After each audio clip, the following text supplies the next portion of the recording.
start it off as about a pound of clay, and I'll wedge it, get it worked up almost like kneading like a ball of dough, and that softens up the clay. And then I throw it on my pottery wheel, which if you've ever seen like the movie Ghost or the pottery throwdown, it's the little spinny wheel that potters use.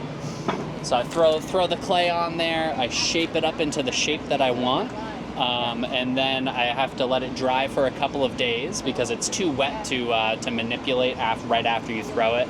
So you need to let it dry for a couple of days, and then you can finish off refining the shape by a process called trimming, where you have like a little knife, and that carves the little bit of the weight off of the bottom. It lets you define this part of the piece called the foot, right at the bottom. Very creative, I know. So you're refining the shape with the trimming process.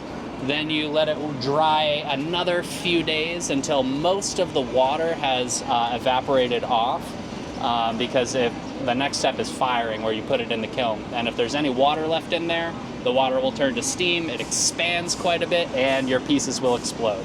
So you want to make sure everything is nice and dry. So once it's been fired that first time, I cook it at about 1100 degrees Fahrenheit. That converts it from clay to ceramic on a chemical level.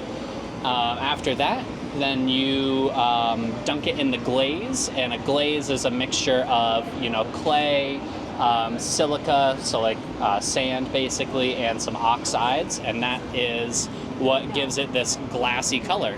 So you dunk it in the glaze, fire it one more time, this time to about 2300 degrees Fahrenheit, and that melts the glass, so you get a nice smooth glassy finish, which is perfect for functional pieces because there's nowhere for the bacteria to hide, so you can actually get it nice and sanitary and clean. And then after that stage, once it's been fired, the very last step is I grind the very bottom of all of my pieces down on a diamond grind bat. And this grinds any of the rough points off, so that if you have a wood countertop or something like that, it won't scratch up the surface. And then wash it off and take it here for the shows.